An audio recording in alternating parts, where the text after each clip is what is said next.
ஒரு பெரிய அரசன் இந்த உலகம் பூராவையும் ஆண்டுக்கிட்டு இருந்தான். ரொம்ப காலம் அப்படி அரசாட்சி பண்ணிக்கிட்டு இருந்தான். திடீர்னு அவனுக்கும் சில எதிரிகள் முளைச்சாங்க.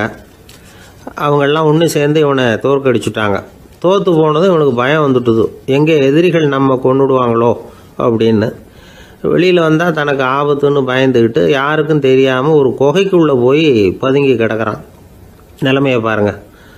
முதல் நாள் அரண்மனையில் அதிகாரம் பண்ணிக்கிட்டு இருந்தவன் மறுநாள் குகையில் பயந்து போய் பதுங்கி கிடக்கிறான். ராத்திரி நேரம் வந்தது, பசி வயத்தை கிள்ளுது, பிச்சை எடுத்து சாப்பிட வேண்டிய நிலைமை. பிச்சை எடுக்கிறதுக்கு பாத்திரம் வேணுமே, என்ன பண்ணுறது அப்படின்னு அங்கேயும் இங்கேயும் பார்க்குறான். ஒரு மூலையில் யாரோ விட்டுட்டு போன ஒரு ஓடு கிடக்குது. அதை எடுத்துக்கிட்டு புறப்பட்டான். இருட்டில் வழி புரியல. ஏதோ ஒரு யூகத்தில் காலை மெதுவாக எடுத்து வச்சு நடந்து போயிட்டுருக்கிறான். வழியில் ஒரு கருப்பு நாய் படுத்து கிடந்தது. இருட்டில் அவன் இது கண்ணுக்கு சரியாக தெரியல. அவனுக்கு தவறி போய் காலை வச்சுட்டான். அது மேலே நாய் சும்மா இருக்குமா, வள்ளுன்னு விழுந்து கடிச்சு விட்டுது. காலை பார்க்குறான், காலத்தையும் நினச்சி பார்க்குறான். அரண்மனையில் வீரக்கழல் அணிந்த காலை உடைய மன்னா அப்படின்னு புகழ்வாங்களே புலவர்கள்லாம். ஆனால் அது இன்றைக்கி நாய் கடித்த காலம் ஆகிட்டுதே அப்படின்னு நினைக்கிறான். அது மட்டும் இல்லை, முன்னாடியெல்லாம் பொற்கிண்ணங்களில் தான் அவன் சாப்பிடுவான். ஆனால் இப்போது உடஞ்சி போன ஓட்டு, அது ஓட்டை கையில் வச்சுக்கிட்டு நிற்கிறான். அதில் யாராவது சாப்பாடு போடுவாங்களான்னு. முன்னாடியெல்லாம் நிறைய பேர் அரண்மனைக்கு வருவாங்க. அரசருக்கு காணிக்கைன்னு சொல்லி இவன் காலடியில் கொண்டாந்து கொட்டுவாங்க. அப்போல்லாம் இவன் அந்த ஜனங்களுடைய முகத்தை திரும்பி கூட பார்க்கறதில்ல. ரொம்ப கர்வமாக உட்காந்துருப்பான். அதே ஆள் இன்றைக்கி எல்லார் கண்ணுலேயும் படுறது மாதிரி பிச்சை எடுத்துக்கிட்டு இருக்கிறான். அப்போலாம் காணிக்கைகளை தன்னுடைய கையால் வாங்கிறது தனக்கு கௌரவ குறைச்சல்னு நினச்சி தன்னுடைய வேலைக்காரங்களை விட்டு தான் அதை வாங்க சொல்லுவான்.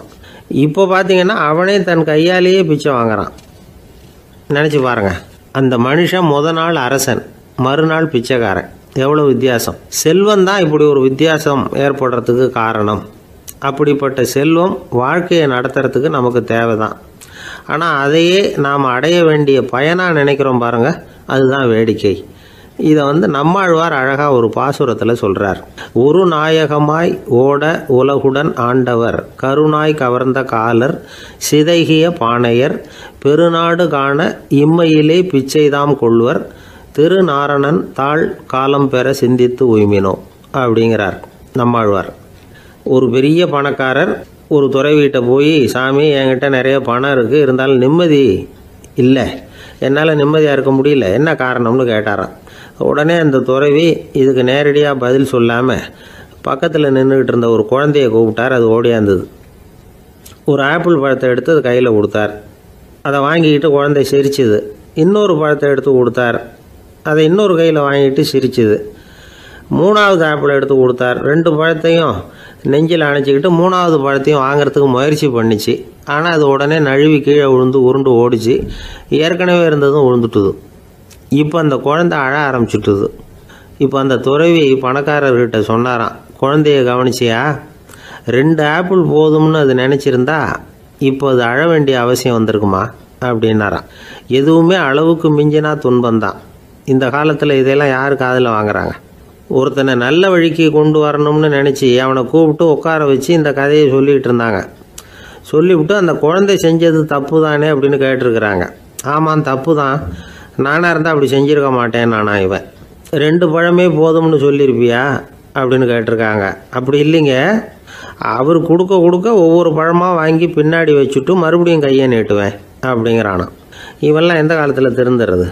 ஒரு நாள் ஒரு 10-15 பள்ளிக்கூடத்து பிள்ளைங்க தேடிட்டு வந்தாங்க. உங்களை பார்த்துட்டு தான் போகணும், அதுக்காக தான் வந்திருக்கோம்னாங்க. என்ன விஷயம்னு கேட்டோம். நாங்கள்லாம் கூடி ஒரு முடிவு பண்ணியிருக்கிறோம், அதை உங்கள்கிட்ட சொல்லணும் அப்படின்னாங்க. அதுவும் ஒரு வாண்டு பையன் அதை சொன்னான். என்ன முடிவு அது அப்படின்னு கேட்டோம் ரொம்ப ஆர்வமாக. அதை இப்போ சொல்ல மாட்டோம், எங்களுக்கு பிடிக்கிற மாதிரி ஏதாவது ஒரு தகவல் சொன்னால் அதுக்கப்புறம் நாங்கள் அதை சொல்கிறோம் அப்படின்னா அந்த வாண்டு பையன். சரி, சின்ன பையன்கிட்ட இன்றைக்கி வசமாக மாட்டிக்கிட்டோம் அப்படின்னு நினச்சிக்கிட்டு அவங்களுக்கு தகுந்த மாதிரி ஒரு கதை சொல்ல ஆரம்பித்தோம். அது என்ன கதைன்னா, ஒரு பெரிய காடு, அதில் பலவிதமான மிருகங்கள். அந்த காட்டுக்கு ஒரு சிங்கம் தான் ராஜா. எப்பவும் காட்டுக்கு அது தானே ராஜா. ஒரு பெரிய யானைக்கு இது பொறுக்கலை. என்ன இது, எப்போ பார்த்தாலும் இங்கே சிங்கத்துக்கே ராஜா பதவி கிடைக்கிது, நான்லாம் எவ்வளவு பலசாலியாக இருக்கிறேன், அப்படி இருந்தும் எனக்கு அந்த பதவி கிடைக்கலையே அப்படின்னு தனக்குள்ளே பொறுமிக்கிட்டே இருந்தது. ராஜா பதவியை நினச்சி ரொம்ப ஏக்கம், அதுக்கு பதவி மோகம். இந்த சமயம் பார்த்து ஒரு குள்ள நரி கூட்டம் அதை தேடிட்டு வந்தது.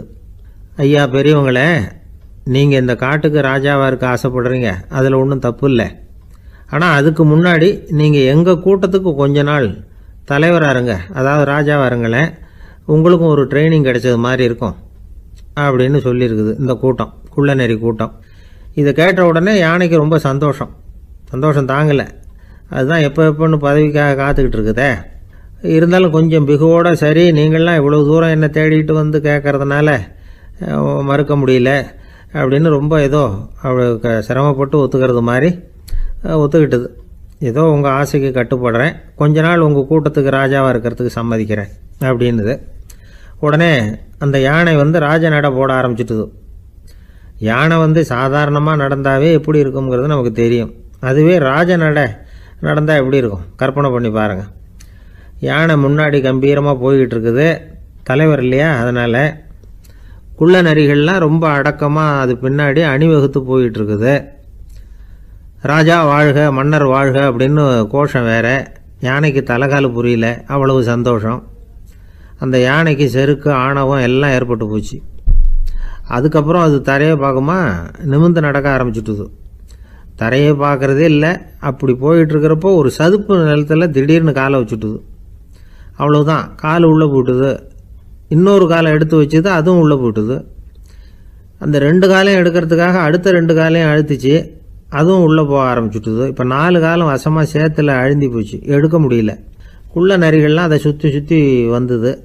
சிலது சுற்றி நின்று டான்ஸ் ஆட ஆரம்பிச்சுட்டுது யானையை பார்த்துட்டு. இதை யானை பார்த்தது. என்ன இது தலைவர், நான் தவிச்சிக்கிட்டு இருக்கிறேன், தொண்டர்கள்லாம் சுற்றி நின்று வேடிக்கை பார்த்துக்கிட்டு இருக்கிறீங்க, டான்ஸ் ஆடுறீங்க அப்படின்னு கேட்டுதான். தொண்டர்களே, தலைவர் நான் தவிச்சிக்கிட்டு இருக்கிறது உங்களுக்கு தெரியலையா? இப்போ உடனே உங்கள் தலைவரை காப்பாற்ற வேண்டியது உங்கள் கடமை இல்லையா அப்படின்னு கத்துச்சான் அந்த யானை. குள்ள நரிகளில் ஒன்று முன்னாடி நின்று அந்த யானையை பார்த்து தான், தலைவரே எங்களுக்கு ரொம்ப நாளாக ஒரு ஆசை, அந்த ஆசையை நிறைவேற்றிக்கிறதுக்காக தான் உங்களை எங்கள் தலைவராக ஏற்றுக்கிறோம்னு சொன்னோம் அப்படின்னு தான். என்ன ஆசைன்னு கேட்டிருக்கு யானை. யானை கறி சாப்பிட்டு பார்க்கணுங்கிறது எங்களுக்கு ரொம்ப நாள் ஆசை, அது இன்றைக்கி தான் நிறைவேற போகுது அப்படின்னு தான் அந்த நரி. இதை கேட்ட உடனே அந்த யானை அப்படியே மூர்ச்சி ஆகிட்டு தான். நரிகள்லாம் அது மேலே ஏறி குதற ஆரம்பிச்சுட்டு தான். பதவி மேலே இருந்த பேராசை அந்த பலசாலியான யானையையே மாட்டி விட்டுட்டுது பார்த்தீங்களா அப்படின்னு சொல்லி முடித்தோம் இந்த கதையை அந்த சின்ன பிள்ளைங்கக்கிட்ட. சரிங்க, இப்போ நாங்கள் உங்களை தேடி வந்த விஷயம் என்னங்கிறத சொல்லவா அப்படின்னா ஒரு வாண்டு பையன். சீக்கிரம் சொல்லு தம்பி, சஸ்பென்ஸ் தாங்கலை அப்படின்னோம். அவன் மெதுவாக எங்களை பார்த்து சொல்கிறான், எங்களுக்கு கொஞ்ச நாள் நீங்கள் தலைவராக இருந்தால் தேவலை அப்படின்னா. ஒரு ஊரில் ஒரு கோயில் இருந்தது, ரொம்ப பழைய கோயில். உள்ளே போகிறதுக்கே பயமாக இருக்கும், எந்த நேரத்தில் இடிஞ்சு விழுந்துருமோ அப்படிங்கிற பயம். அப்படி இருந்ததுனால யாரும் துணிஞ்சு சாமி கும்பிடுறதுக்கு அங்கே போகிறதில்ல. கோயிலுக்கு வர்ற கூட்டம் கொஞ்சம் கொஞ்சமாக குறைய ஆரம்பிச்சுட்டுது. கோயில் நிர்வாகிகள் எல்லாரும் கூடி உட்காந்து பேசினாங்க, என்ன பண்ணலாம்னு யோசனை பண்ணாங்க. எந்த இடம் மோசமாக இருக்கோ அந்த இடத்த பழுது பார்த்தாங்க. அங்கே எங்கே வர்ணத்தை பூசி கொஞ்சம் அழகுபடுத்தி பார்த்தாங்க. ஏதோ இந்த ஊரில் கோயில்னு ஒன்று இருக்குது, அது மக்களுக்கு தெரியணும் அப்படிங்கிறதுக்காக தான் இப்படிலாம் பண்ணாங்க. இருந்தாலும் கோவில் இருக்கிற நிலைமை மக்களுக்கு தெரியும், அதனால் அங்கே வர்றது குறைச்சிக்கிட்டாங்க அவங்க. ஒரு கட்டத்தில் யாருமே வர்றதில்லை, நிலைமை அந்த அளவுக்கு ஆயிட்டுது. மறுபடியும் கோவில் நிர்வாகிகள் கூட்டம் நடந்தது. இந்த கூட்டம் கூட கோயிலுக்கு உள்ளே நடக்கலை, இடிஞ்சு விழுந்துருமோங்கிற பயம். அதனால் வெளியில் தான் உட்காந்து கூட்டத்தை நடத்தினாங்க. ஏன்னா உள்ளே போகிறதுக்கு அவங்களுக்கும் துணிச்சல் கிடையாது, எந்த நேரமும் விழுந்துரும் போல் இருந்தது அது. அது வழியாக போகிறவங்க கூட வேகமாக அந்த இடத்த கடந்து போக ஆரம்பிச்சிட்டாங்க. கோவில் நிர்வாகிகள் வெளியில் உட்காந்து கூட்டம் போட்டாங்க இல்லையா, அந்த கூட்டத்தில் 4 தீர்மானங்களை நிறைவேற்றினாங்க. அது என்ன 4 தீர்மானம்னா, முதல் தீர்மானம், இந்த கோவிலை இடிப்பது அப்படிங்கிற முடிவை இந்த கமிட்டி மிகவும் வருத்தத்துடன் ஏற்றுக்கொள்ளுகிறது அப்படின்னு நிறைவேற்றினாங்க. இதுக்கு பதிலாக இன்னொரு கோவிலை உடனடியாக கட்டி முடிச்சுடணுங்கிறது 2வது தீர்மானம். 3வது தீர்மானம் என்ன தெரியுமா, பழைய கோவிலின் கதவுகள், அதிலிருந்து பிரித்து எடுக்கிற செங்கல், இதையே புது கோவில் கட்டுவதற்கு பயன்படுத்தி கொள்ள வேண்டியது. பழைய கோவில் இருந்த மாதிரியே அதே வடிவத்தில் புது கோவிலையும் கட்ட வேண்டியது. பழைய கோவிலின் அஸ்திவாரத்தை அப்படியே வச்சுக்கிட்டு அதுக்கு மேலே நாம் கோயிலை கட்டிக்க வேண்டியது. இதுதான் 3வது தீர்மானம். இதையும் கமிட்டி முழு மனசோடு ஏற்றுக்கிட்டது. இது வரைக்கும் சரி. இப்போ அந்த கமிட்டி 4வதாக ஒரு முக்கியமான தீர்மானத்தை கொண்டுக்கிட்டு வந்து அதையும் ஏகமனதாக நிறைவேற்றி விட்டது. அது என்ன தீர்மானம்னா, புதிய கோவில் கட்டி முடிக்கிற வரைக்கும் பழைய கோவிலை இடிக்கிறதில்லை அப்படிங்கிற தீர்மானம். எப்படி இருக்குது பாருங்க இது. பழசை இடிக்காத வரையில் அதே இடத்துல புதுசாக எப்படி கட்ட முடியும்? பல விஷயங்களில் நாம் நடந்துக்கிற முறையும் இப்படி தான் இருக்குதான். வாழ்க்கையில் முன்னேறணும்னு ஆசைப்படுவோம். அதே நேரத்தில் அந்த முன்னேற்றத்துக்கு எது தடையாக இருக்கோ அதை விட்டு விடுறதுக்கும் மனசு வராது. வெளிநாட்டில் ஒரு பெரிய விருந்து நடந்துக்கிட்டு இருந்துதான். எல்லாரும் மது கோப்பையும் கையுமா அலைஞ்சிக்கிட்டு இருக்கிறாங்க. ஒருத்தர் மட்டும் கையில் எதுவும் இல்லாமல் ரொம்ப நல்ல பிள்ளையா சாதுவா ஒரு ஓரமாக தனியாக உட்காந்துருக்கிறார். அவர்கிட்ட நெருங்கி வாங்க மது சாப்பிட்லாம் அப்படின்னு கூப்பிட்டாங்களாம். என்னை வற்புறுத்தாதீங்க, நான் என் மனசுக்குள்ளே உறுதியாக தீர்மானம் பண்ணிவிட்டேன் அப்படின்னாராம். என்ன தீர்மானம் பண்ணியிருக்கீங்க அப்படின்னு கேட்டிருக்காங்க. ஏற்கனவே முழு போதையில் இருக்கும் பொழுது மறுபடியும் மது கோப்பையை தொடரதில்லை அப்படின்னு தீர்மானம் பண்ணியிருக்கேன் அப்படின்னாராம். ஒரு ஊரில் ஒரு குரு இருந்தார், ஜென் குரு. அவரை தேடிட்டு ஒரு மன்னர் வந்தார். வந்தவர் ஜப்பான் மன்னர். தோட்டக்கலையை பற்றி தெரிஞ்சுட்டு போகிறதுக்காக அவர் வந்தார். எப்படி தோட்டம் அமைக்கிறது அப்படிங்கிறத பற்றி அந்த குரு விவரமாக சொல்லி கொடுத்தாரு. 1 நாள் 2 நாள் இல்லை, 3 வருஷம் கற்றுக் கொடுத்தார். அதுக்கப்புறம் சொன்னார், நான் கற்றுக் கொடுத்துட்டேன், இனிமேல் நீங்கள் போகலாம், போய் தோட்டம் அமைக்கலாம். அதுதான் உங்களுக்கு பரிசை.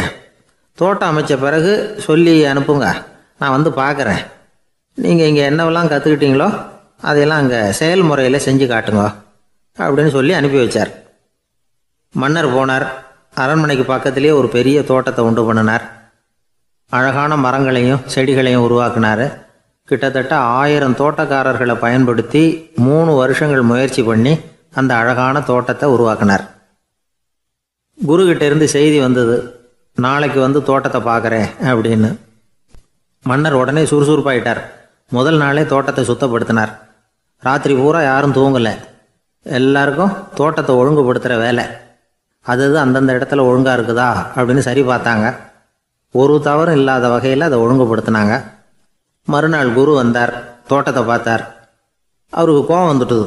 மன்னருக்கு ஆச்சரியம், எப்பவும் சிரிச்சுக்கிட்டே இருக்கிறவர் இப்போ எப்படி இருக்கிறாரு அப்படின்னு. மெதுவாக குருக்கிட்ட போய் எல்லாம் சரியாக தானே இருக்குது அப்படின்னார். எல்லாம் சரிதான், ஆனாலும் எங்கே அந்த பொன்னிற காற்று அப்படின்னார். உதிர்ந்த இலைகள், பொன் மஞ்சள் நிற இலைகள் காற்றில் அப்படி புரண்டு ஓடுவதை நான் பார்க்க முடியவில்லையே அப்படின்னாராம். அது இல்லாமல் இந்த தோட்டம் உயிரோட்டம் உள்ளதாக இருக்காது, இதில் பாடல் இல்லை, ஆடல் இல்லை, அதெல்லாம் இல்லாமல் இந்த தோட்டம் ரொம்பவும் செயற்கையாக தெரியுதேன்னாராம். மன்னர் இப்போ தான் யோசனை பண்ணார். கீழே கிடந்த காஞ்சி போன இலைகள் மட்டும் இல்லை, மரத்தில் இருந்த காஞ்சி போன இலைகளையும் அப்புறப்படுத்தி சுத்தமாக வச்சிருக்கிறார். இறப்பும் வாழ்க்கையினுடைய ஒரு பகுதி தான். மரணம்ங்கிறது வாழ்க்கைக்கு எதிரானது அல்ல, அதை நிரப்பும் ஒரு பகுதி தான் அது. மரணம் இல்லையில் வாழ்க்கையே இல்லை அப்படிங்கிறது பெரியவங்க கருத்து. இப்போ அந்த தோட்டம் அழகாக தான் இருக்குது, இருந்தாலும் அது ஒரு ஓவியம் மாதிரி உயிர் இல்லாமல் இருக்கு. குரு ஒரு வாளியை கையில் எடுத்துக்கிட்டார். தோட்டத்தை விட்டு வெளியில் போனார். ஏற்கனவே வீசி எறிந்த அந்த சருகுகளை எல்லாம் அள்ளி கொண்டுகிட்டு வந்தார். உள்ள எல்லா இடங்கள்லையும் அதை வீசினார். உடனே காற்று அந்த காய்ந்த சருகுகளையும் பழுத்த இலைகளையும் அசைக்க ஆரம்பிச்சுட்டுது. இப்போ அங்கே சலசல சத்தம், சங்கீதம், இலைகளின் நடனம், ஓவியம் மாதிரி இருந்த அந்த தோட்டத்துக்கு இப்போ உயிர் வந்துட்டுது. இதுதான் அந்த பொன்னான காற்று அப்படின்னாராம் குரு. மன்னருக்கு புரிஞ்சுது. மிகப்பெரிய ஜென் கேள்வி ஒன்று உண்டு. உம்மான் அப்படிங்கிற ஒரு பெரிய குருவை பார்த்து துறவி ஒருத்தர் கேட்டாராம், இலைகள் எல்லாம் கீழே விழுந்து மரங்கள் மொட்டையாக இருக்கும் பொழுது என்ன நடக்கும்? இதுதான் கேள்வி. இதுக்கு உம்மான் சொன்ன பதில் பொன்னான காற்று, தி கோல்டன் விண்டு அப்படின்னாராம். இதுக்கு என்ன விளக்கம்னா, உன்னுடைய எண்ணங்கள் எல்லாம் உன்னுடைய மனசிலிருந்து கீழே விழுந்து உனது உள்ளுணர்வானது மொட்டையாக நிற்கும் நிலைதான் அது.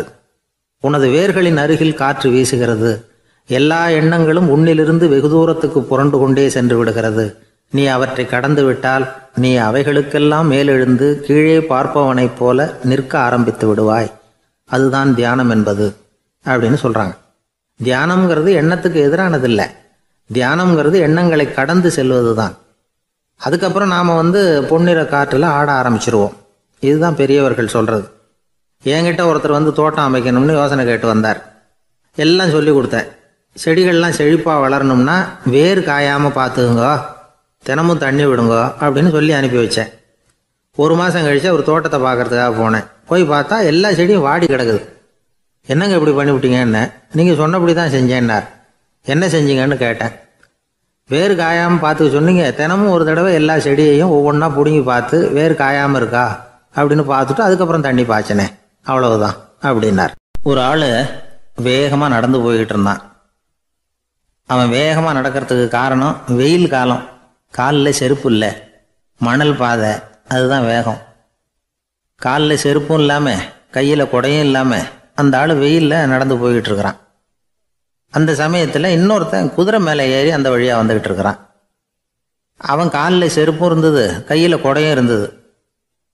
நடந்து போய்கிட்டு இருந்தவன் அந்த குதிரை ஆசாமியை பார்த்து கேட்டான், ஐயா, நீங்களும் குதிரை மேலே உட்காந்துக்கிட்டு போய்கிட்டு இருக்கிறீங்க, அப்படி இருக்கிறப்போ உங்களுக்கு அந்த செருப்பு என்னத்துக்கு, அதை எனக்கு கொடுத்து உதவலாமே அப்படின்னா.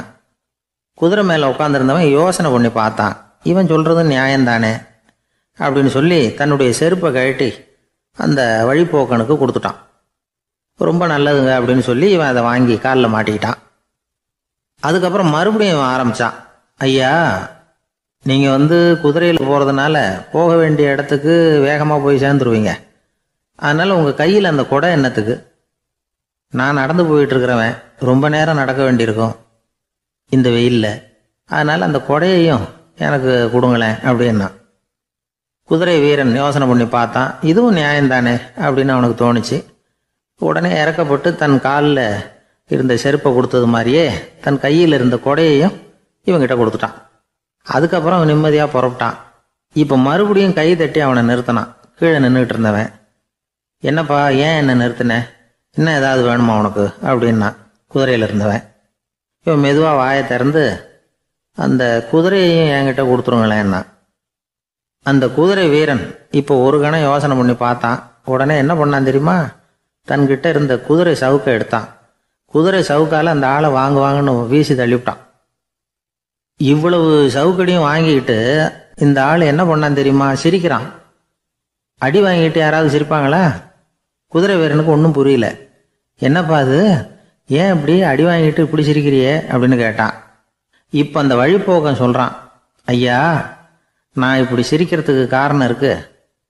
இப்படி குதிரை கேட்டு உங்ககிட்ட அடி வாங்கலேன்னு வச்சுக்கோங்க, என் உயிர் உள்ள வரைக்கும் மனசில் ஒரு தவிப்பு இருந்துக்கிட்டே இருக்கும்.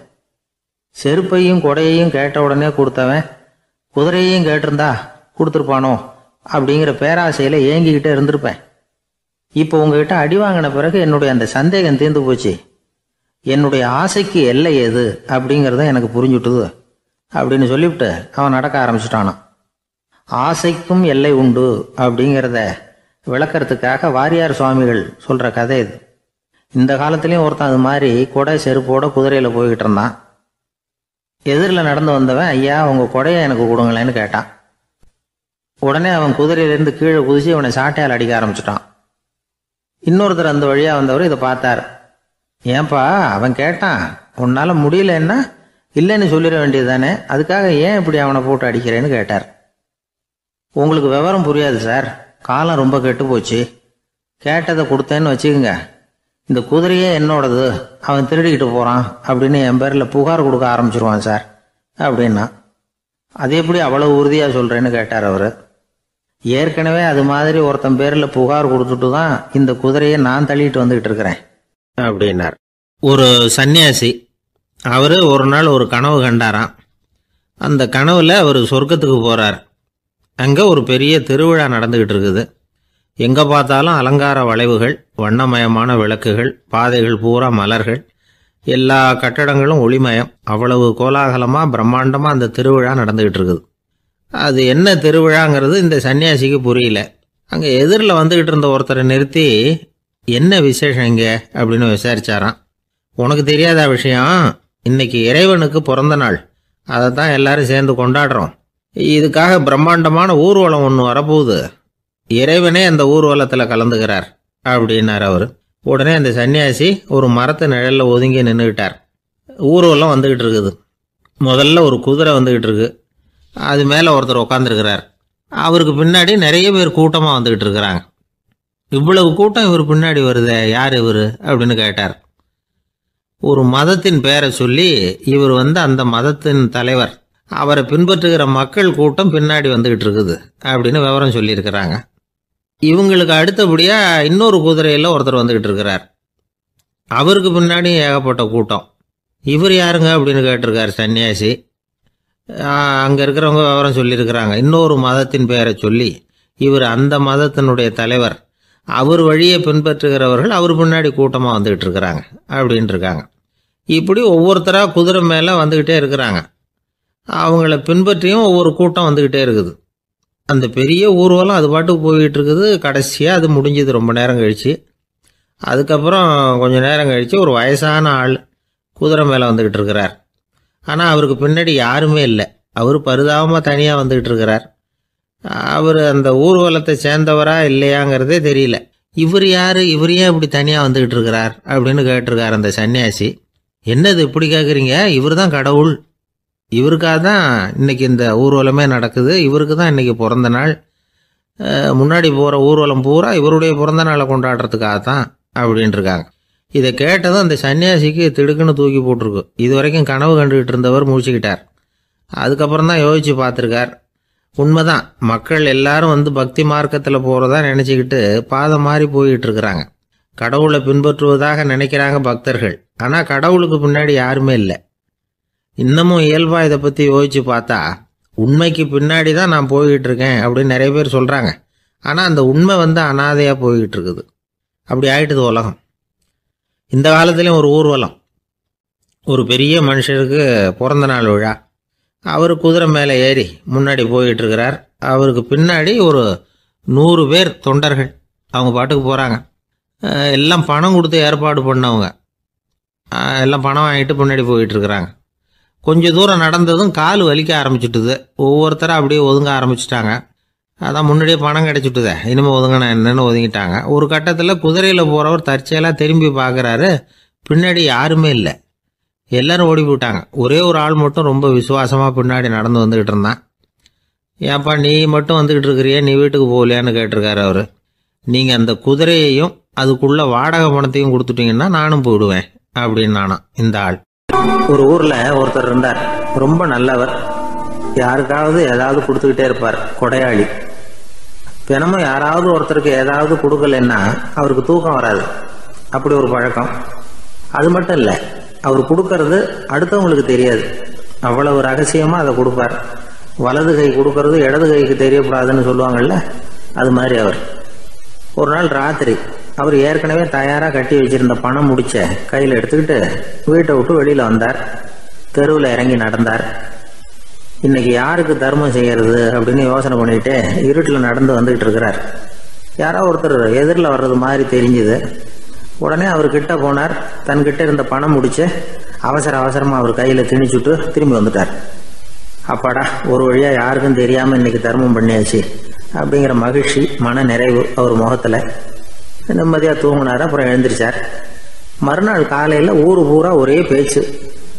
என்ன பேச்சுன்னா, நேற்று ராத்திரி ஒரு திருடன் கையில் யாரோ பணத்தை கொடுத்துட்டு போயிருக்கிறாங்க அப்படின்னு எல்லாரும் பேசிக்கிட்டு இருக்கிறாங்க. இதை கேள்விப்பட்டதும் அந்த பெரியவருக்கு ரொம்ப வருத்தமாக போச்சு.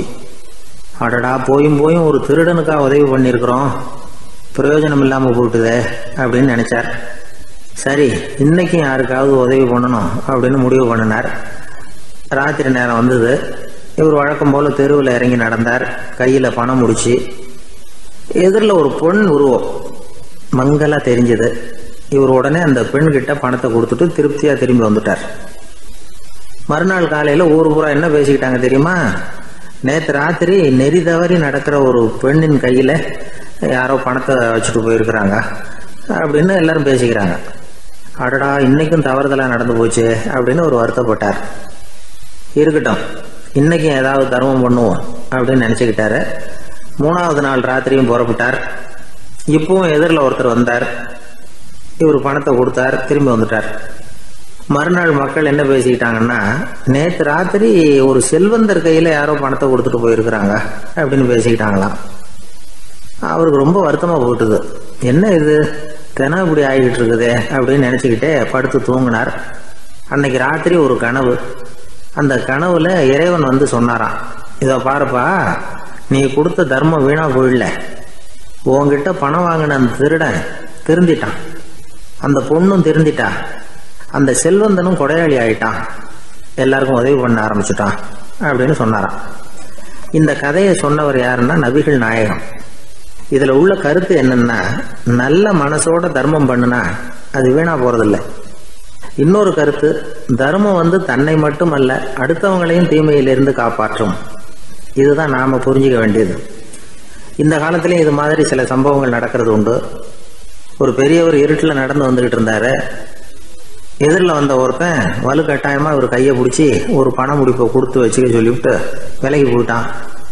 பெரியவருக்கு ஆச்சரியம், இந்த காலத்திலயும் இப்படி வலது கை கொடுக்கறது இடது கைக்கு தெரியக்கூடாதுன்னு நினைக்கிற கொடையாளிகள் உண்டு போல இருக்கு அப்படின்னு யோசனை பண்ணிக்கிட்டே நடந்தார். கொஞ்ச தூரம் போயிருப்பாரு. அதுக்குள்ள அதே ஆள் திரும்பி வந்தான். கொடுத்த பண முடிப்பை திருப்பி கொடுங்க அப்படின்னு கேட்டு வாங்கிட்டான். இவருக்கு ஒன்றும் புரியல. ஏன் இப்படி பண்றேன்னார். அது ஒன்றும் இல்லைங்க, கொஞ்ச நேரம் இதை உங்ககிட்ட கொடுத்து வச்சிருந்தேன் அவ்வளவுதான் அப்படின்னா. ஏன்னு கேட்டார். என்னை பின்னாடி போலீஸ் தேடிக்கிட்டு வந்துகிட்டு இருக்குது, அதுதான் அப்படி பண்ணேன். இப்போ போயிட்டுது, இனிமே ஒன்றும் பயம் இல்லை அப்படின்னு சொல்லிவிட்டு அவன் பாட்டுக்கு நடந்து போறான். அவர் ஒரு பெரிய குடும்பத்தில் பிறந்தவர்.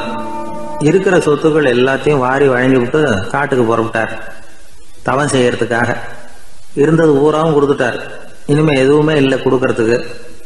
அப்போ கடைசியா ஒருத்தன் வந்து கையை நீட்டினானா, ஐயா ஏதாவது கொடுங்கன்னு இருக்கான். அவர் பார்த்தார், கட்டியிருக்கிற வேட்டியை தவிர வேற எதுவுமே இல்லை. 8 முழம் பட்டு வேட்டி, ஜரிகை கரையோடு இருக்குது. கடைசியா அதை தான் எடுத்துக்கிட்டு அவர் புறப்பட்டு இருக்கார். அவர் பார்த்தார், எதிரில் அவன் பரிதாபமா நின்றுட்டு இருக்கிறான். அந்த 8 முழ வேட்டியை 2ஆ கிழிச்சார். 4 முழத்தை அவங்ககிட்ட கொடுத்தாரு. மீதி 4 முழத்தை தன்னுடைய இடுப்புல கட்டிட்டு அவர் காட்டுக்கு போயிட்டார். இவன் என்ன பண்ணான் தெரியுமா, கையில கிடைச்ச 4 முழத்தை எடுத்துக்கிட்டு கடை வீதிக்கு போனான். பழைய பட்டு வேட்டி ஜருகை இதெல்லாம் விலைக்கு வாங்குற வணிகர் ஒருத்தர் இருக்கார், அவர்கிட்ட போனான். இதை விலைக்கு எடுத்துக்கிறீங்களா அப்படின்னு கேட்டிருக்கான். அவர் வாங்கி பார்த்துருக்கார். ஆஹா, இது ரொம்ப அருமையான வேட்டி, விலை உயர்ந்த ஜருகை, இது ஏது உனக்கு அப்படின்னு கேட்டாரான். அவன் நடந்தது சொல்லியிருக்கான். அப்படின்னா ஒன்று செய்ய, இந்த வேட்டியோட இன்னொரு பாதியையும் மெதுவாக வாங்கிட்டு வந்துரு, உனக்கு நிறைய பணம் தர்றேன் அப்படின்னாரான் அந்த வணிகர். இவன் கொஞ்சம் யோசனை பண்ணி பார்த்தான். கொஞ்சம் இருங்க, வந்து விடுறேன் அப்படின்னு சொல்லிவிட்டு நேராக காட்டுக்கு போனான். அவர் எங்க இருக்காருன்னு தேடி கண்டுபிடிச்சான். அவர் ஒரு இடத்துல தவக்கோலத்தில் இருக்கிறார். கட்டியிருந்த இடவேட்டியும் அவர் அறியாமல் நழுவி கீழே விழுந்து கிடக்குது. இவனுக்கு ரொம்ப வசதியா போச்சு. அவரை கேட்க வேண்டிய அவசியமே இல்லை.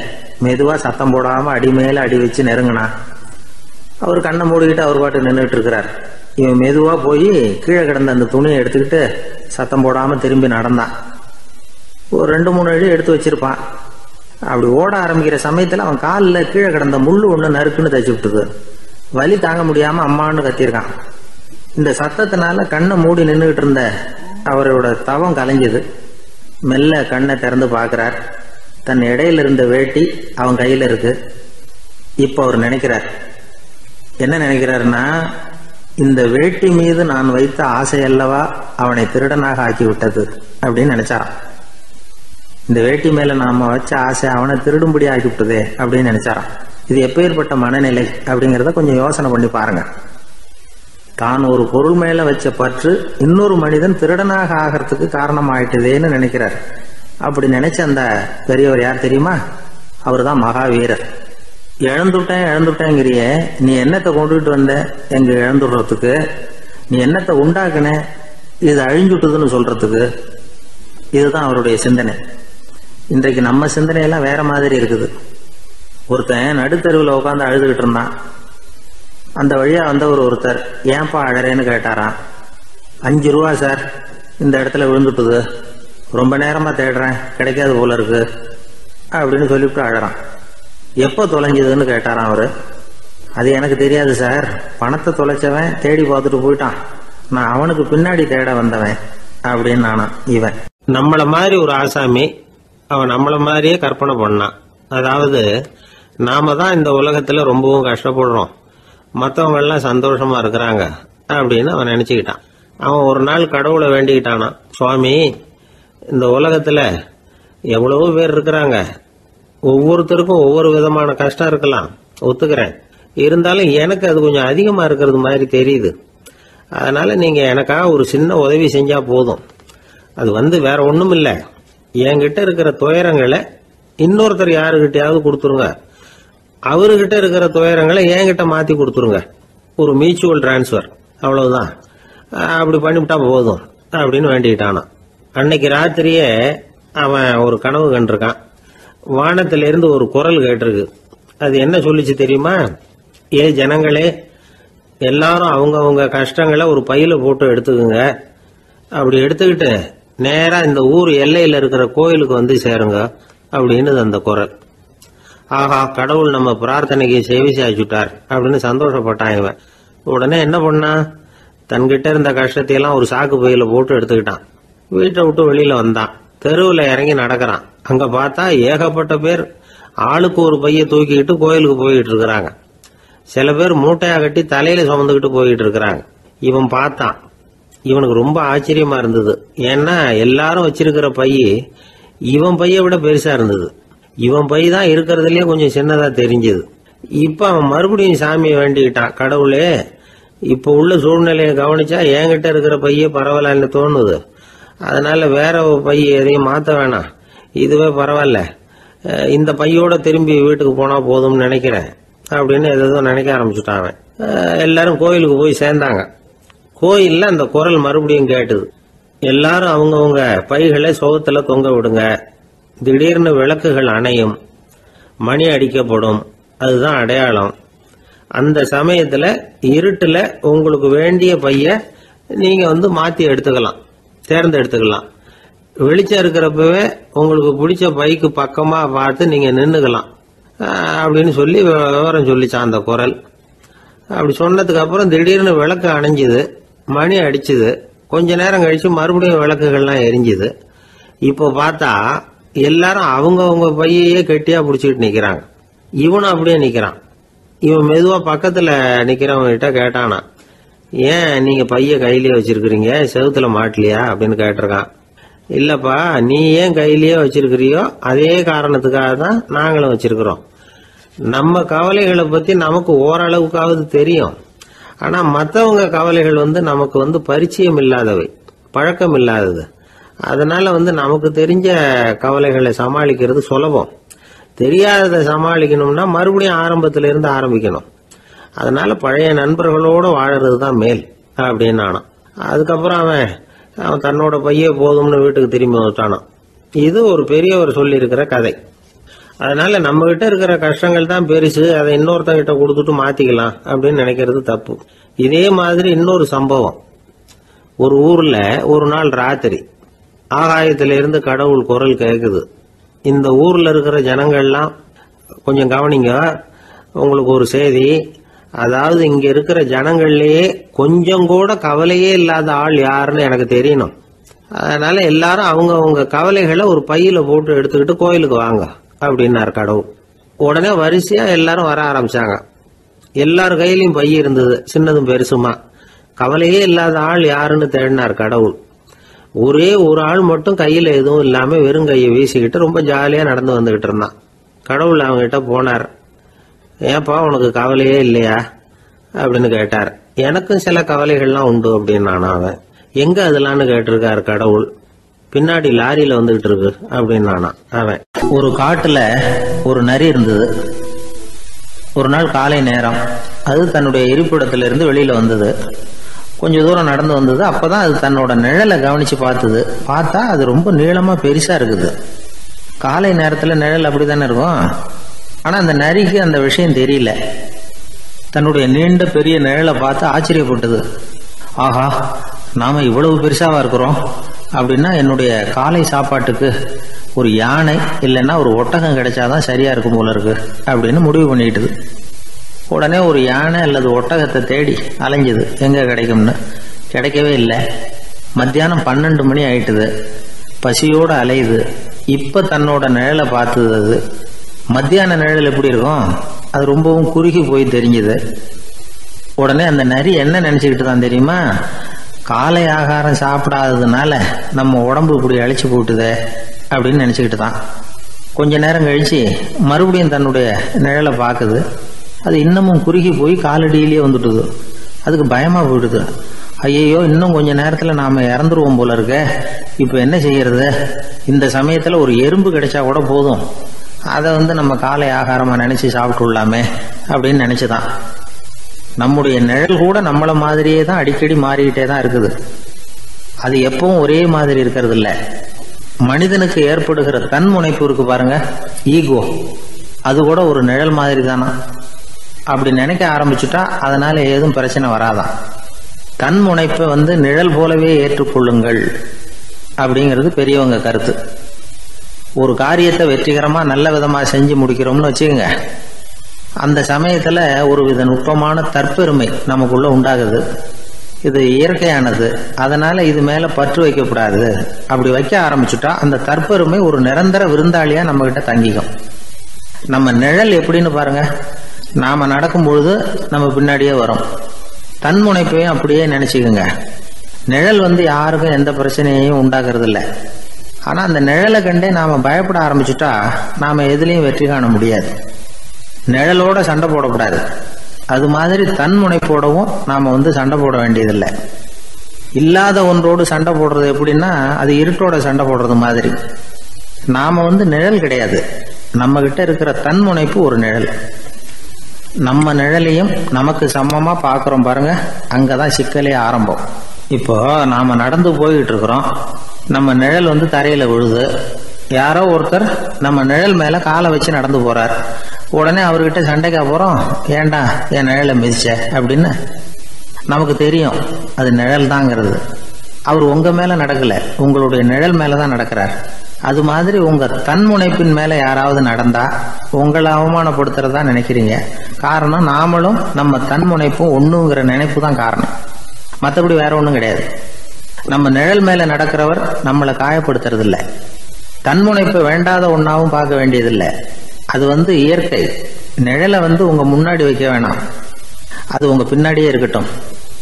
நிழலின் நிழலாகி விடாதீர்கள், நீங்கள் நீங்களாகவே இருங்கள். இதுதான் சான்றோர் சிந்தனை. ஒரு பேருந்துல ஒரே நெரிசல். ஒருத்தர் பக்கத்துல நின்றுகிட்டு இருந்தவர்கிட்ட ரொம்ப பணிவா விசாரிச்சார், ஏன் சார் நீங்க ஏதாவது பெரிய உத்தியோகத்துல இருக்கிறீங்களா அப்படின்னார். அப்படிலாம் ஒண்ணும் இல்லைங்கன்னார் அவரு. அப்படின்னா வேற ஏதாவது அரசியல்ல பெரிய பதவியில் இருக்கிறீங்களா அப்படின்னு கேட்டார். அதுவும் இல்லைங்கன்னார். சரி, பணமாவது அதிகமா வச்சிருக்கீங்களா அப்படின்னு கேட்டார். அப்படிலாம் ஒன்றும் கிடையாது சார்னார் அவரு. அப்புறம் எதுக்குடா என் காலை மிதிச்சுக்கிட்டு இருக்கிற, எடுறா காலை அப்படின்னாராம் இவர். ஒரு ஆள் இருந்தார். அவர் தன்னை ஒரு குருன்னு சொல்லிக்கிட்டார். மௌன குரு, வாயே திறக்கிறதில்ல. அவருக்கு 2 சீடர்கள் உண்டு. இவங்க தான் வர்றவங்க கிட்ட பேசுவாங்க, விளக்கம் கொடுப்பாங்க. ஒரு நாள் இந்த சீடர்கள் 2 பேரும் எங்கேயோ வெளியில் போயிட்டாங்க. அந்த நேரம் பார்த்து ஒருத்தர் அங்கே வந்தார். குரு கிட்ட போனார். குருவே, புத்தர்னா என்னன்னு கேட்டார். குருவுக்கு ஒன்றும் புரியல. அவர் உண்மையான குருவாக இருந்தாவில் புரியும். அவர் திருன்னு முழிக்க ஆரம்பிச்சிட்டார். இந்த நேரம் பார்த்து இந்த சீடர்கள் எங்கேயோ போயிட்டாங்களே, என்ன பண்ணுறது, உதவிக்கு யாராவது கிடைக்க மாட்டாங்களா அப்படின்னு அப்படியே சுற்றி பார்க்குறார். அங்கங்கே பார்க்குறார். வந்தவர் இதை கவனித்தார். ஏதோ புரிஞ்சுக்கிட்ட ஒரு மாதிரி அடுத்த கேள்வி கேட்டார். தர்மம்னா என்ன சுவாமின்னார். குருவுக்கு ரொம்ப சங்கடமாக போச்சு. நம்ம நிலைமை இப்படி ஆயிட்டுதே, இக்கட்டில் மாட்டிக்கிட்டோமே அப்படின்னு நினச்சபடியே விட்டத்தை பார்த்தார். அப்புறம் குனிஞ்சு தரையை பார்த்தார். அப்படியே உட்காந்துக்கிட்டார். வந்தவர் உடனே அடுத்த கேள்விக்கு போயிட்டார். தியானம்னா என்ன சுவாமின்னார். பாவம் என்ன பண்ணுவார் அந்த குரு, பேசாமல் கண்ணை கெட்டியாக மூடிக்கிட்டார். இது ஏதுடா வம்பா போச்சுன்னு. இவர் இப்படி பண்ணால் கூட வந்தவர் சளைக்கல. இன்னொரு கேள்வியும் கேட்டார். ஆசீர்வாதம்னா என்ன அப்படின்னார். இவர் பார்த்தார். இப்படியே போனால் இவர் கேள்வி கேட்குறத நிறுத்த மாட்டார் அப்படின்னு நினச்சிக்கிட்டு எனக்கு ஒன்றுமே தெரியாதுங்கிற பாவனையில் 2 கையையும் விரித்து காட்டினார். வந்தவர் முகத்தில் மகிழ்ச்சி, மன நிறைவு. ஏதோ எல்லாம் புரிஞ்சுக்கிட்ட ஒரு மாதிரி அங்கேருந்து புறப்பட்டு போனார். வழியில் அந்த குருவோட சீடர்கள் 2 பேரையும் சந்திச்சார். உங்கள் குருவை தான் பார்த்துட்டு வரேன்னார் இவர். என்ன நடந்ததுன்னு கேட்டாங்க. இவர் விவரமாக சொல்கிறார். உங்கள் குரு எவ்வளவு பெரிய ஞானி தெரியுமா? புத்தர்னா என்னன்னு கேட்டேன். அதுக்கு அவர் அப்படியும் இப்படியும் பார்த்தார். அதுக்கு என்ன அர்த்தம் தெரியுமா? மக்கள் புத்தரை அங்கேயும் இங்கேயும் தேடுறாங்க. உண்மையில் அவர் அங்கேயும் இங்கேயும் தேடி கண்டுபிடிக்க முடியாது. அப்படிங்கிறத அவர் செய்கை மூலம் உணர்த்தினார். அதுக்கப்புறம் தர்மம்னா என்னன்னு கேட்டேன். அவர் மேலேயும் கீழையும் பார்த்து தர்மம் சமமானது, அதில் உயர்வு தாழ்வு இல்லைங்கிறத உணர்த்தினார். அதுக்கப்புறம் தியானம்னா என்னன்னு கேட்டேன். கண்ணை மூடிக்கிட்டார்.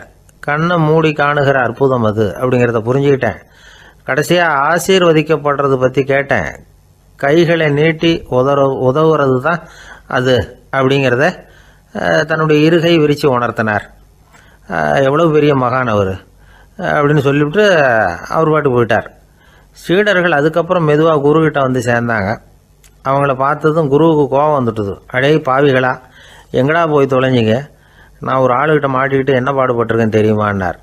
இது மாதிரி தான் நாம் சாதாரண மனிதர்களின் புற வேடங்களிலேயே மயங்கி போயிடுறோம். அவங்க பேச்சு, செய்கை, பார்வை இதிலெல்லாம் ஏதோ பெரிய தத்துவம் இருக்கிறதாக நினச்சிக்கிறோம். உண்மையிலேயே அந்த தத்துவங்கள் யாருக்கு சொந்தம்? அவங்களுக்கு இல்லை, நமக்கு தான் சொந்தம். நாம் தானே அதை கற்பிச்சுக்கிட்டோம். நம்மை நாம் அடையாளம் கண்டுக்கிறது இல்லை, நாம் யாருங்கிறது நமக்கு புரியறதில்ல. அதுதான் இன்றைக்கி நடக்கிறது. அதனால தான் அடுத்தவங்களை தேடி ஓடிக்கிட்டு இருக்கிறோம். சில வீடுகளில் கூட இது மாதிரி சைகைகள் உண்டு. சில குடும்ப தலைவர்கள் தினமும் காலையில் கண்ணை கெட்டியாக மூடிக்கிட்டு கை ரெண்டையும் சுத்தமாக விரித்து வச்சுக்கிட்டே உட்காந்து தியானம் பண்ணுறது வழக்கம். எதுக்காக அப்படி பண்ணுறீங்கன்னு ஒருத்தரை பார்த்து கேட்டேன். இந்த மாதம் வாங்கின சம்பளம் பூரா தீர்ந்து போச்சு, இனிமேல் என் கையில் சுத்தமாக ஒன்றும் இல்லை, புதுசாக எதுவும் செலவு வச்சுடாதே அப்படிங்கிறத அப்படி உள்ளங்கை ரெண்டையும் விரித்து காட்டி அவங்களுக்கு உணர்த்துறேன் அப்படின்னார். எனக்கு வாழ்க்கையில் ஒரே ஒரு ஆசை தான் சார் அப்படின்னார் ஒருத்தர். அது என்னன்னு கேட்டேன். ஆசைகளை ஒழிச்சுடணுங்கிறது தான் என்னோட ஆசை அப்படின்னார்.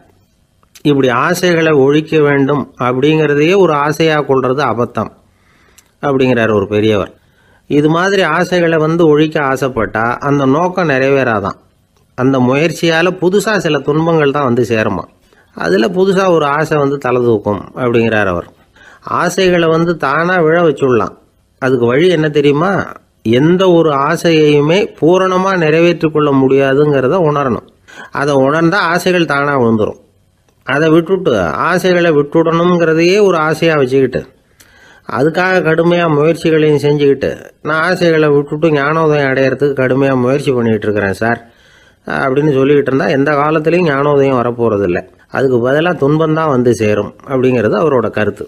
எந்த ஒரு ஆசையையும் பூரணமாக நிறைவேற்றி கொள்ள முடியாது அப்படிங்கிறத உணரணும். ஒரு ராஜா, அவர் மனசில் அமைதி இல்லை, எப்பவும் கஷ்டப்பட்டுக்கிட்டே இருந்தார். இந்த துன்பத்தை போக்குறதுக்கு பல வழிகளில் என்னென்னமோ முயற்சியெல்லாம் பண்ணி பார்த்தார். ஒன்றும் சரியாக வரல. கடைசியாக ஒரு காரியம் பண்ணார். அதாவது ஒரு வேதாந்தியை தேடிட்டு போனார். அவரை பார்த்து கேட்டார், ஐயா, என்னுடைய துன்பங்கள்லேருந்து நான் விடுபடணும், அதுக்கு சுலபமாக ஏதாவது ஒரு வழி இருந்தால் சொல்லுங்களேன் அப்படின்னு கேட்டுக்கிட்டார். அதுக்கு அந்த வேதாந்தி சொன்னார், அதுக்கு ஒரு வழி சொல்கிறேன், அது மாதிரி செய். அதாவது உன்னுடைய ராஜ்யத்துக்குள்ள போதுங்கிற மனசோட வாழுற ஒருத்தனை கண்டுபிடிக்கணும். அப்படி கண்டுபிடிச்சி அவனுடைய சட்டையை வாங்கி நீ போட்டுக்கணும். அப்படி போட்டுக்கிட்டா உன்னுடைய துன்பம் தீர்ந்துரும் அப்படின்னார். உடனே ராஜாவுக்கு ரொம்ப மகிழ்ச்சி. அரண்மனையில் இருந்த அத்தனை பேரையும் ஆளுக்கு ஒரு பக்கமாக அனுப்புனார், தேட சொன்னார். போதுங்கிற மனசுடைய ஒருத்தனை கண்டுபிடிச்சி கொண்டுகிட்டு வாங்க அப்படின்னார். எங்கெங்கேயோ தேடி கடைசியாக ஒரு ஆளை கண்டுபிடிச்சாங்க. அவன் போதுங்கிற மனசோடு இருக்கிறவன் தான். ஆனால் அவன்கிட்ட சட்டை எதுவும் இல்லை. இடையில கட்டியிருக்கிற துண்டே போதுங்கிற மனசோடு அவன் வாழ்ந்துக்கிட்டு இருக்கிறான். சட்டை இருந்தாவில் ராஜா வாங்கி மாட்டிக்க முடியும். அந்த வேதாந்தி ஏன் அப்படி சொன்னாருங்கிறதுக்கான அர்த்தம் இப்போ தான் ராஜாவுக்கு புரிஞ்சுதான். இது வரைக்கும் சொன்னதெல்லாம் ஞான மார்க்கத்தை தேடிக்கிறவனுக்கான உள்ள தகவல். இப்போ இன்னைக்கு இளைஞர்கள் இதை கேட்டுவிட்டு நமக்கு ஆசையே வேணாம் அப்படின்னு முடிவு பண்ணிவிட்டா வாழ்க்கையில் முன்னேறவே முடியாது. நம்முடைய முயற்சிக்கு ஆசை தான் தூண்டுகோல். அதனால் இந்த ஆசையையும் அந்த ஆசையையும் போட்டு குழப்பிக்கக்கூடாது. ஆனால் ஒன்று, பேராசை நமக்கு தேவையில்லை. நாம் படுற ஆசையிலேயும் ஒரு நியாயம் இருக்கணும். ஏன்னா நம்மளில் சில பேர் நீங்கள் தான் சார் சொன்னீங்க, அதனால தான் ஆசைப்பட்டேன், அரை தான் கிடச்சிது மிச்சம் அப்படிம்பாங்க கன்னத்தை தடவிக்கிட்டே. அதனால் இப்போல்லாம் எந்த தகவலை சொன்னாலும் ரொம்ப எச்சரிக்கையாக இருக்க வேண்டியிருக்குது. ஒரு ஆள் ஒரு கடை வச்சு வியாபாரம் பண்ணிக்கிட்டு இருந்தான். அவனுக்கு ரொம்ப பேராசை, நிறைய பணம் சேர்க்கணும்னு. திடீர்னு ஒரு நாள் அவனுக்கு உடம்பு ரொம்ப சுகம் இல்லாமல் போயிட்டுது. இனிமேல் பிழைக்கிறது கஷ்டங்கிற நிலைமை. மரணப்படுகையில் இருக்கிறான். சொந்தக்காரங்கள்லாம் சுற்றி உட்காந்துருக்குறாங்க. இவன் மெதுவாக கண்ணை திறந்து பார்க்குறான். என் வீட்டுக்காரி எங்கேன்னா, இதோ இருக்கேன் அப்படின்னாங்க அந்த அம்மா. பசங்கள்லாம் எங்கேங்கிறான். இதோ பக்கத்தில் தான் நின்றுக்கிட்டு இருக்கிறோங்கிறாங்க. பொண்ணுங்க எங்கேங்கிறான். எல்லாம் இங்கே தான் இருக்கிறோம் அப்படிங்கிறாங்க. எல்லாம் இங்கே தான் பக்கத்தில் தான் இருக்கோம், நீங்கள் கவலைப்படாதீங்கன்னு சொல்கிறாங்க எல்லாம். அவன் மெதுவாக கஷ்டப்பட்டு வாயை திறந்து, அட பாவிங்களா, எல்லாரும் இங்கே இருந்தால் அங்கே கடையை யார் கவனிக்கிறது அப்படின்னானா. ராமகிருஷ்ணர் வாழ்ந்த காலத்தில் நடந்த ஒரு நிகழ்ச்சி இது. அப்போது ஒரு ஓவியர் இருந்தாராம். அவருக்கு ஒரு ஆசை, ராமகிருஷ்ணர் படத்தை வரையணும், அதை அவர்கிட்டயே கொண்டுட்டு போய் காட்டி அபிப்பிராயம் கேட்கணும். இதுதான் அந்த ஓவியரின் ஆசை. உடனே ராமகிருஷ்ணர் படத்தை வரைஞ்சி முடித்தார். அதை எடுத்துக்கிட்டு போனார். இவர் போன சமயம் அங்கே ராமகிருஷ்ணர் சீடர்களோடு உட்காந்துருக்கிறார். விவேகானந்தர் அங்கே இருக்கிறார். இந்த ஓவியர் கொண்டுகிட்டு போய் தான் வரைந்த ஓவியத்தை அவர்கிட்ட காட்டினார். ராமகிருஷ்ண பரமஹம்சரின் ஓவியத்தை ராமகிருஷ்ணர்கிட்டயே காட்டுறார். ராமகிருஷ்ணர் என்ன பண்ணார் தெரியுமா? அந்த படத்தை பார்த்தார். உடனே அது காலை தொட்டார். குருதேவருடைய இந்த செயல் சீடர்களுக்கு ரொம்ப வியப்பை உண்டு பண்ணிச்சு. சில பேர் மனசுக்குள்ளேயே ரொம்ப குழம்பி போக ஆரம்பிச்சிட்டாங்க, என்ன இப்படி பண்ணுறாருன்னு. என்ன இது அவரோட படம், அவரே அவரோட படத்தின் காலை தொடுறார் அப்படின்னு யோசிச்சாங்க. சில பேர் ஒன்றும் புரியாமல் ஒருத்தர் பார்த்து சிரிச்சுக்கிட்டாங்க. அந்த இடத்துல சீடர்கள் மட்டும் இல்லை, சீடர் அல்லாத பல பேர் இருந்தாங்க. தன்னுடைய காலை தானே தொடர இவருடைய செயல் பற்றி என்ன நினைக்கிறது அப்படின்னு அவங்களும் குழம்பி போய் நிற்கிறாங்க. அந்த படத்தை வரைஞ்சி அவர்கிட்ட காட்டின அந்த ஓவியருக்கும் அதிர்ச்சி. இருந்தாலும் அவர் சீடர் கிடையாது. அதனால் கொஞ்சம் துணிச்சலை வர வச்சுக்கிட்டு கேட்டார், என்னங்க இது, என்னால் என்னுடைய கண்களையே நம்ப முடியல, இது உங்கள் சொந்த உருவப்படம், நீங்கள் உங்கள் சொந்த கால்களையே தொடுறீங்க, இது எங்களுக்கு கொஞ்சம் சங்கடமாக இருக்குதே அப்படின்னார். ராமகிருஷ்ணரின் கண்களில் ஆனந்த கண்ணீர் வழிஞ்சுதான். அவர் சொன்னாராம், இது என்னோட படம்ங்கிறது எனக்கு தெரியும், ஆனால் இது என்னோட படம்ங்கிறதுனால நான் இதோட காலை தொடலை. நீ என்னுடைய சமாதி நிலையை இந்த படத்தில் படம் பிடிச்சி காட்டியிருக்கிற, அதனால் அதோட காலை தொடறேன். சமாதி நிலையில் யார் இருந்தாலும், அது என்னுடைய படமாக இருந்தாலும் சரி அல்லது வேறு யாருடைய படமாக இருந்தாலும் சரி, படம் யாருதுங்கிறது முக்கியம் இல்லை. இதில் எது முக்கியம்னா அது தன்னை உணர்ந்த ஒரு உணர்நிலையின் படம். அப்படி இருக்கிறப்போ அதோட காலை நான் தொடணும். அதுக்கு நீங்கள் எல்லாரும் ஏன் சங்கடப்படுறீங்கன்னு எனக்கு தெரியல அப்படின்னாராம். இப்போ தான் அங்கே இருந்த சீடர்களுக்கும் மற்றவங்களுக்கும் விவரம் புரிஞ்சுதான். இதுக்கு முன்னாடி யாரும் செய்யாததை இவர் செஞ்சிருக்கிறார், ஆனால் அவருடைய காரணம் ரொம்ப நியாயமானது அப்படிங்கிறத உணர்ந்தாங்களாம். இதுவரைக்கும் ஆன்மீகத்தில் சமாதி நிலை, அதாவது தன்னை உணர்ந்த நிலை பற்றி புரிஞ்சுக்கிட்டோம். இல்லறத்தில் ஏற்படக்கூடிய சமாதி நிலை பற்றி உங்களுக்கு தெரியுமா? ஒரு அம்மா டாக்டர்கிட்ட வந்து சொன்னாங்களாம், டாக்டர், என் வீட்டுக்காரருக்கு உடம்புல ஏதோ கோளாறுன்னு நினைக்கிறேன், நான் எவ்வளவு நேரம் பேசினாலும் காதில் விழாத மாதிரி உட்காந்துருக்கிறார் அப்படின்னு ஆகலாம். அதுக்கு அந்த டாக்டர் சொன்னாராம், அம்மா, அது உடம்பு கோளாறு இல்லை, அது ஒரு பெரிய திறமை அப்படின்னாராம். ஒரு ரயில் வேகமாக போயிட்டு இருக்கு. அது ஒரு ரயில்வே ஸ்டேஷனில் கொஞ்ச நேரம் நின்றுது. அப்போ அதில் ஒரு ஆள் ஏறினார். தலையில் ஒரு மூட்டையை வச்சுருந்தார். மூட்டையை தலையில் சுமந்துக்கிட்டே உள்ளே வந்தார். மூட்டையை தலையில் சுமந்துக்கிட்டே ஒரு இடத்துல உட்காந்தார். ரயில் மறுபடியும் புறப்பட்டது. இவர் தன் தலையில் இருந்த மூட்டையை கீழே இறக்கி வைக்கணும்ல, வைக்கல, சுமந்துக்கிட்டே வர்றார். எதிரில் உட்காந்துருந்தவர் கேட்டார், ஏங்க ஏன் இப்படியே உட்காந்துருக்குறீங்க தலையில் மூட்டையை வச்சுக்கிட்டு, மூட்டையை கீழே இறக்கி வைக்கலாமே அப்படின்னார். வேணாங்க, பாவம், தலையில் இருக்கிற மூட்டையை இறக்கி ரயிலில் வச்சா ரயிலுக்கு பாரம் அதிகமாக இருக்கும் அப்படின்னார் அவர். இப்படி ஒரு ஆளை பார்த்தா நமக்கு சிரிப்பு தான் வரும். ஏன்னா ரயிலுங்கிறது அந்த மூட்டையையும் சேர்த்து சுமந்துக்கிட்டு தான் போகுது. அவன் அந்த மூட்டையை தலையில் வச்சுருந்தாலும் ஒன்று தான், தரையில் வச்சுருந்தாலும் ஒன்று தான். அதனால் ரயிலுக்கு எந்த மாற்றமும் ஏற்பட போகிறதில்ல. அதே மாதிரி தான் நம்ம மனமும். இதுவும் ஒரு தேவையில்லாத சுமை, அனாவசியமாக சுமந்துக்கிட்டு இருக்கிறோம். இதை கீழே இறக்கி வச்சுட்டா வாழ்க்கை பிரயாணம் சுகமாக இருக்கும். ரயில் பிரயாணம் பண்ணுற அந்த ஆள் மூட்டையை சுமக்கிறான், வாழ்க்கை பிரயாணம் பண்ணுற நாம மனசை சுமக்கிறோம். இது ரெண்டுக்கும் எந்த வித்தியாசமும் இல்லை. மனசை கீழே இறக்கி வச்சுட்டா பாரம் இல்லாமல் வாழலாம், பறவைகள் மாதிரி பறக்கலாம், குழந்தைகள் மாதிரி கள்ளங்கபடம் இல்லாமல் வாழலாம். இந்த வெளி உலகத்தில் நாம் நிலை பெற்று இருக்கணும், வேரூன்றி இருக்கணும். அதே சமயம் நம்முடைய உள்வெளியில் ஆன்மீக வாழ்க்கையில் பாரம் இல்லாமல் இருக்கணும். அப்போ பறக்கணும், நதியை போல் ஓடணும், மிதக்கணும், பயணம் சுகமாக இருக்கும், களைப்பு தெரியாது, கவலை தெரியாது. ஒரு சீடன் போதி தர்மரை நாடி வந்தான். குருவே, நீங்கள் என்ன வெறுமையாக இருக்க சொன்னீங்க, நான் இப்போ மறுபடியும் வெறுமையானவன் ஆகிட்டேன், அதனால் இப்போ என்ன செய்ய சொல்கிறீங்க என்ன அப்படின்னு சொல்லி நின்னான். உடனே அந்த குரு பக்கத்தில் இருந்த ஒரு குச்சியை எடுத்து அவன் தலையில் அடித்து, போய் அந்த வெற்றுத்தன்மையையும் வீசி எறிந்து விட்டு வா அப்படின்னார்.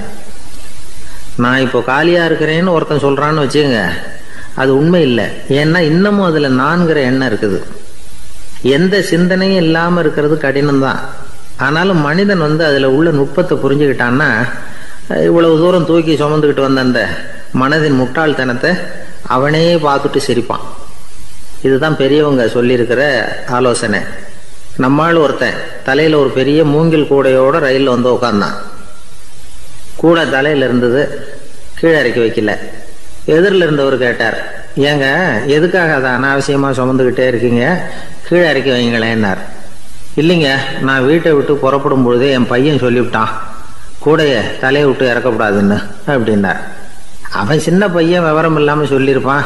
இப்போ என்ன நேரில் வந்தால் பார்த்துக்கிட்டு இருக்கிறான், நீங்கள் இறக்கி வைங்கன்னார் அவர். அவன் நேரில் பார்த்துக்கிட்டு இல்லை, இருந்தாலும் நான் இந்த கூடையை கீழே இறக்கி வச்சா அது அவனுக்கு தெரிஞ்சிடும் அப்படின்னாரு இவர். அது எப்படின்னார் அவர். அவன் தனக்கு டிக்கெட் வாங்க வேணாம்னு சொல்லி இப்போ இந்த கூடைக்குள்ளே தான் உட்காந்துருக்கிறான் அப்படின்னார் இவர். ஒரு பெரிய நினைவு மண்டபம், அதுக்கு முன்னாடி ஒரு அப்பாவும் பிள்ளையும் நின்றுக்கிட்டு இருக்கிறாங்க. அந்த வழியாக போகிறவங்க வர்றவங்கெல்லாம் அந்த இடத்துல நின்று அது என்ன மண்டபம் அப்படின்னு விசாரிக்க ஆரம்பித்தாங்க. அந்த அப்பாவும் பிள்ளையும் தான் வர்றவங்களுக்கெல்லாம் விவரம் சொல்லிகிட்டு இருக்கிறாங்க. அதாவது இந்த இடத்துல ஒரு பெரிய மகான் சமாதி ஆயிருக்கார், அவர் சமாதியான இடத்துல இந்த நினைவு மண்டபத்தை கட்டியிருக்கிறோம் அப்படின்னாங்க. ஊர் பூரா இந்த செய்தி பரவிச்சு. நிறைய பேர் அந்த இடத்த தேடி வர ஆரம்பித்தாங்க. இங்கே கொஞ்சம் நேரம் உட்காந்துட்டு போனால் மனசுக்கு ஒரு நிம்மதி கிடைக்கிது அப்படின்னாங்க. அங்கே இருந்த உண்டியலில் நிறைய காசு போட்டுட்டு போகிறாங்க. பணம் கிடுகிடுன்னு நிறைய சேர ஆரம்பிச்சுட்டுது. பணம் நிறைய சேர்ந்த உடனே அந்த அப்பாவுக்கும் பிள்ளைக்கும் தகராறு வந்துட்டுது. பணம் சேர்ந்தாலே சொத்து தகராறு வரத்தானே செய்யும், அது மாதிரி வந்துட்டுது. பையன் அடிக்கடி நிறைய பணம் கேட்க ஆரம்பித்தான். அப்பா பார்த்தார், யோசனை பண்ணார், ஒரு முடிவுக்கு வந்தார். ஒரு நாள் பையனை கூப்பிட்டார், இதை பாருப்பா, நமக்குள்ள தகராறு வேணாம். அப்பாவும் பிள்ளையும் இப்படி சண்டை போட்டுக்கிட்டா பார்க்குறவங்க தப்பாக நினைப்பாங்க. அதனால் நமக்குள்ளே சமரசமாக இதை தீர்த்துக்குவோம், என்ன சொல்கிற அப்படின்னார் அப்பா. சரி நான் பையன். உடனே அந்த அப்பா என்ன பண்ணார் தெரியுமா, மகன்கிட்ட கொஞ்சம் பணத்தை கொடுத்தார், தன்கிட்ட இருந்த ஒரு கழுதையையும் கொடுத்தார். இதை வச்சு நீ பொழைச்சிக்கோ அப்படின்னு சொல்லி அனுப்பி வச்சுட்டார். மகன் அந்த கழுதையை இழுத்துக்கிட்டு அடுத்த ஊருக்கு போனான். வழியிலேயே அந்த கழுதை செத்து போச்சு. உடனே என்ன பண்ணலாம்னு யோசனை பண்ணான். ஒரு ஐடியா வந்தது. அந்த கழுதையை ஒரு சாலை ஓரமாக புதைச்சான். கையில் இருந்த பணத்தை வச்சு அந்த இடத்துல ஒரு கல் மண்டபம் கட்டினான். அந்த வழியாக 2 பேர் வந்தாங்க. இது என்ன மண்டபம்னு விசாரித்தாங்க. இந்த இடத்துல ஒரு பெரிய மகான் சமாதி ஆயிருக்கிறார் அப்படின்னா. இந்த செய்தி ஊர் பூரா பரவ ஆரம்பிச்சுட்டுது. நிறைய பேர் வந்து போக ஆரம்பித்தாங்க. இங்கே வந்தால் மனசுக்கு ஒரு பெரிய நிம்மதி கிடைக்குது அப்படின்னு வேற சொல்ல ஆரம்பித்தாங்க. வர வர கூட்டம் அதிகமாக வர ஆரம்பிச்சுட்டுது. உண்டியலில் பணம் நிறைய சேர்ந்துட்டுது. நகையெல்லாம் கூட கழட்டி காணிக்கையாக போட ஆரம்பிச்சுட்டாங்க. அப்பாவை விட மகன் பெரிய ஆளாயிட்டான். இதை கேள்விப்பட்டார் அப்பா. பையனை பார்த்துட்டு வரலாம்னு ஒரு நாள் புறப்பட்டு வந்தார். பையன் ஓஹோன்னு இருக்கிறான். பங்களா, காரு எல்லாம் வந்துட்டுது. எப்படிடா இந்த அளவுக்கு ஆனே அப்படின்னு விசாரித்தார். அப்பா, எல்லாம் உங்கள் ஆசீர்வாதம் தான். நீங்கள் கொடுத்த மூலதனத்தை வச்சு தான் இவ்வளவும் சம்பாதிச்சேன் அப்படின்னு நான் பையன். அது எப்படிறான்னு விசாரித்தார். அப்பா, நீங்கள் ஒரு கழுதை குட்டியும் கொஞ்சம் பணமும் என்கிட்ட கொடுத்து அனுப்பி வச்சிங்க. அதை எடுத்துக்கிட்டு வந்தேன். வர்ற வழியில் அந்த கழுதை செத்து போச்சு. உடனே யோசனை பண்ணேன், அந்த கழுதையை இந்த இடத்துல புதைச்சேன். கையில் இருந்த பணத்தை வச்சு மண்டபம் கட்டினேன். மகான் ஒருத்தர் சமாதி ஆயிருக்கார் அப்படின்னு வதந்தியை கிளப்பி விட்டேன். ஜனங்கள்லாம் ஏமாந்து போய் காசை கொண்டாந்து போட ஆரம்பிச்சிட்டாங்க. நான் பொழைச்சிக்கிட்டு இருக்கிறேன் அப்படின்னா. இப்போதான்டா நீ என் புள்ள அப்படின்னு சொல்லி சந்தோஷப்பட்டாரான் அந்த அப்பா. ஏன் அப்படி சொல்கிறீங்கன்னு கேட்டிருக்கான் பையன். கழுதை குட்டியை புதைச்சி மண்டபம் கட்டியிருக்கிற நீ, ஏற்கனவே நம்ம ஊரில் நாம் கட்டியிருக்கிறோமே மண்டபம், அது இந்த கழுதையோட அம்மாவை புதைச்ச இடம். மகான் சமாதி ஆயிருக்காருன்னு நானும் சும்மா கப்ஸா தான் விட்டுக்கிட்டு இருக்கேன் அப்படின்னாரான் அப்பா. முட்டாள் ஜனங்களை நினச்சி அந்த 2 பேரும் சத்தம் போட்டு சிரிச்சாங்களாம். மனுஷன் ஏமாத்துறது ரொம்ப சுலபம். என் கூட படித்த ஒருத்தன் திடீர்னு ஒரு நாள் எல்லாருக்கும் அருள் வாக்கு சொல்ல ஆரம்பிச்சிட்டான். அவன் ஒரு ஆஃபீஸ்லேயும் வேலை பார்க்குறான். ஆஃபீஸில் உள்ளவங்கெல்லாம் அவங்ககிட்ட வந்து அருள் வாக்கு கேட்குறது வழக்கம். ஒரு நாள் நான் அவன் முன்னாடி போய் உட்காந்து பேசிக்கிட்டு இருந்தேன். அப்போ அதே ஆஃபீஸில் வேலை பார்க்குற ஒருத்தர் அவங்ககிட்ட வந்து, சுவாமி, என் மேஜையில் வச்சுருந்த பேனா திடீர்னு காணாமல் போட்டுது, அது திரும்ப கிடைக்குமா எனக்கு அப்படின்னு கேட்டார். இவன் கண்ணை உருட்டி பார்த்துட்டு, அது உனக்கு கிடைக்காது, புதுசாக வேற ஒன்று வாங்கிக்கப்போ அப்படின்னா. சரின்னு அவர் போயிட்டார். அவர் போனதுக்கப்புறம் நான் மெதுவாக இவனை பார்த்து, அது எப்படிறாது, அது உனக்கு கிடைக்காதுன்னு அவ்வளோ உறுதி